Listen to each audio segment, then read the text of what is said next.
I'm Banks. I'm Josh. Odd places going viral. Yeah. So Banks, what are you afraid of? Ooh, afraid of. What are you afraid of? We're, Um, we're, we're in the time of coronavirus. We're in the time of a lot of panic and things happening very fast. What are you afraid of?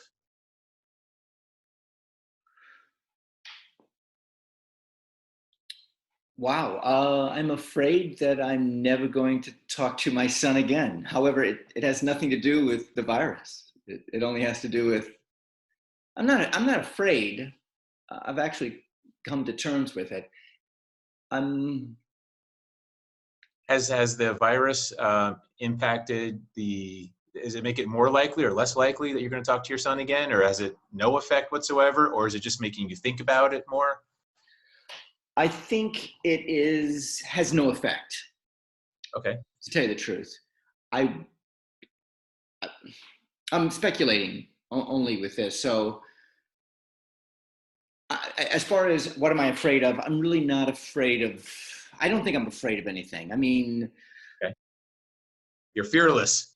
I don't know if I'm fearless. uh, what am I afraid of? I mean, okay, here you go. Here you go. So I have enough food.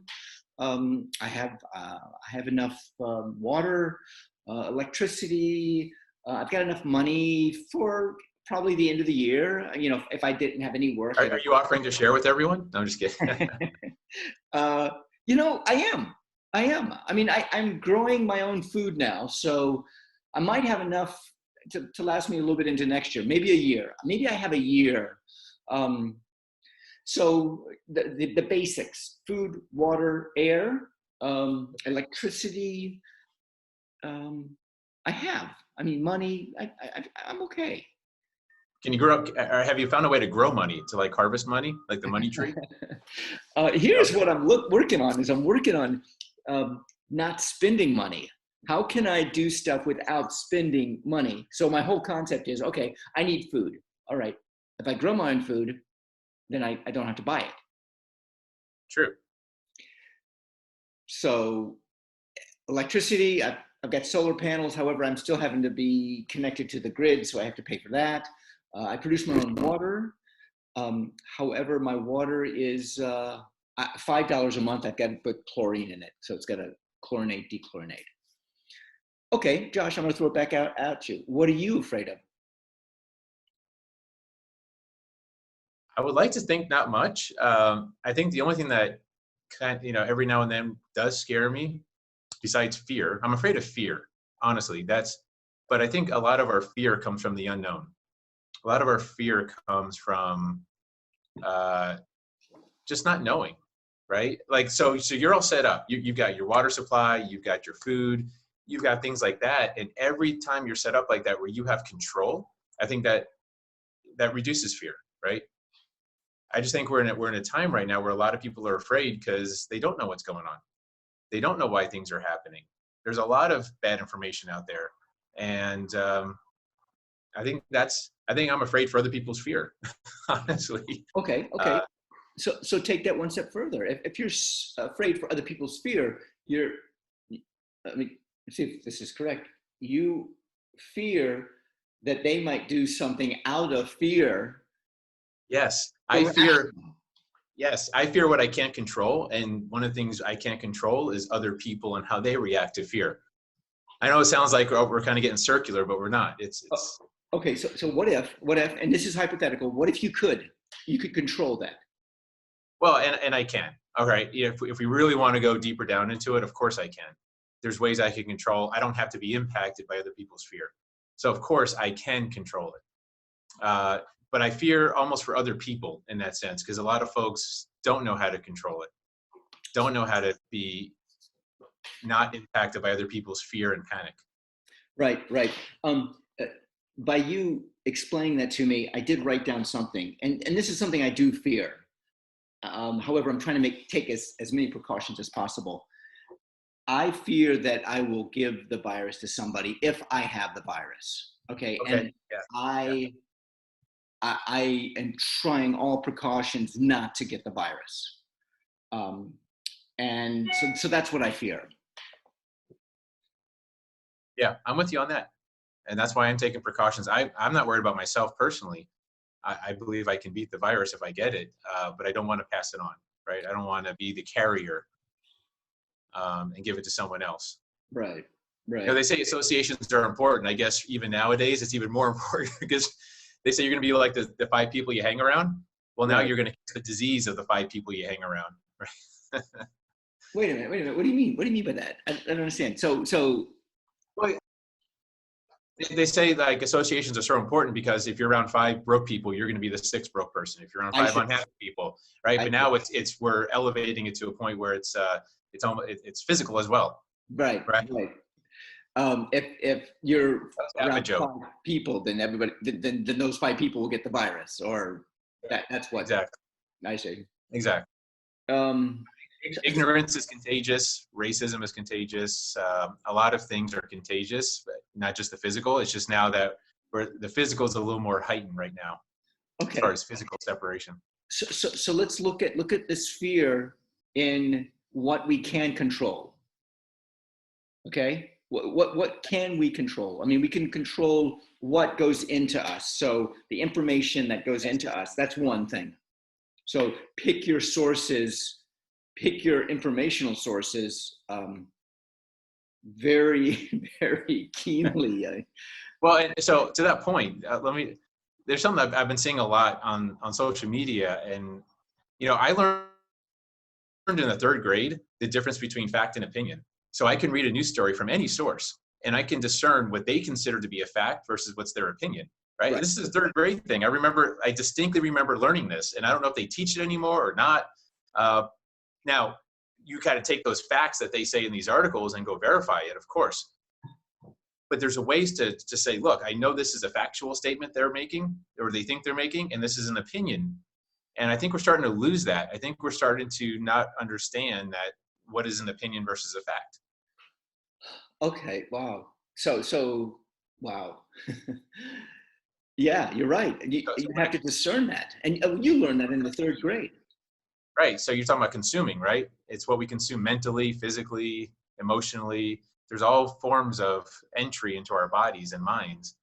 Okay. Uh, Okay. So as a friend or as a person on this earth, how do you make the Thank you. best of this? How do you make the best of this situation? How do you? Okay. How do you become the Gandhi? Uh, Andy, whoa, no, you're setting a pretty high bar there. well, I mean, let's go for the top. How do you become that? Well, Gandhi's one of Gandhi's solutions was to not eat. So I guess there's always you could just stop eating.